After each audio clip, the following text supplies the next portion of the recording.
Сәлем достар, бүгін біз болгар бұрышын мұздатқышта қатыратын боламыз. Бізге ол үшін осындай контейнер қажет болады. Мен жасыл және қызыл болгар бұрышын осылай жуып тазалап алдым. Және барлығын осылай видеодағыдай көбіктап турап шықтым. Өйткені мен көбінесе омлет, басқа да тағамдардың көбісіне осылай көбіктап қосқанды ұнатамын. Әрине қыс мезгілінде өздеріңіз болгар бұрышын сатып алсаңыз да болады, бірақ жаздағыдай дәмі әдемі болмайды. Және маусым болмағандықтан қыс мезгілінде болгар бұрышының да бағасы қымбатырақ жүреді. Міне осылай барлығын турап алып контейнерге саламыз.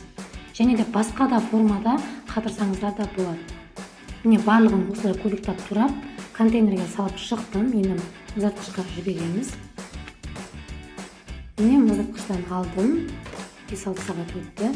Міне осылай тұрады. Ешқандай бөлініп кетпейді. Жасап көріңіздер.